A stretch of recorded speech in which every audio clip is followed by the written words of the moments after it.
यो ददाति सतां शम्भुः कैवल्यमामपि दुर्लभं खलानां दण्डकुदो असौ शंकर तनोतु में। जो सत्पुरुषों को अत्यंत दुर्लभ कैवल्य मुक्ति तक दे डालते हैं और जो दुष्टों की दंड देने वाले हैं वे कल्याणकारी श्री शंभु मेरे कल्याण का विस्तार करे। लव निमेष परमाणु वर्ष युग और कल्प जिनका प्रचंड बाण है और काल जिनका धनुष है। हे मान तू उन श्री राम जी को क्यों नहीं भजता। समुद्र के वचन सुनकर प्रभु श्री राम जी ने मंत्रियों को बुलाकर ऐसा कहा, अब विलंब किस लिए हो रहा है। सेतु पुल तैयार करो जिसमें सेना उतरे। जामवान ने हाथ जोड़कर कहा, हे सूर्यकुल के ध्वजा स्वरूप कीर्ति को बढ़ाने वाले श्री राम जी सुनिए।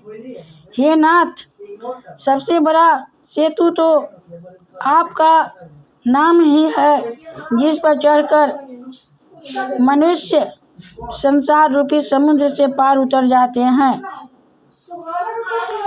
फिर यह छोटा सा समुद्र पार करने में कितनी देर लगेगी। ऐसा सुनकर फिर पवन कुमार श्री हनुमान जी ने कहा, प्रभु का प्रताप भारी बरवानर समुद्र की आग के समान है। इसने पहले समुद्र के जल को सोख लिया था, परंतु आपके शत्रुओं को स्त्रियों के आंसुओं की धारा से यह फिर भर गया और उसी से खराब ही हो गया।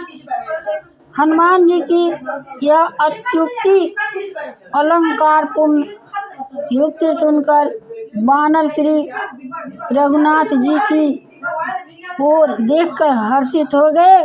जामवान ने नल नील दोनों भाइयों को बुलाकर उन्हें सारी कथा कह सुनाई और कहा, मन में श्री राम जी के प्रताप को स्मरण करके सेतु तैयार करो। राम प्रताप से कुछ भी परिश्रम नहीं होगा। फिर बानरों के समूह को बुला लिया और कहा, आप सब लोग मेरी कुछ विनती सुनिए। अपने हृदय में श्री राम जी के चरण कमलों को धारण कर लीजिए और सब भालू और बानर एक खेल कीजिए। विकट बानरों के समूह दौड़ जाइए और वृक्षों तथा पर्वतों के समूहों को उखाड़ लाइए। यह सुनकर बानर और भालू हुंकार करके और श्री रघुनाथ जी के प्रताप के पुंज श्री राम जी की जय पुकारते हुए चले।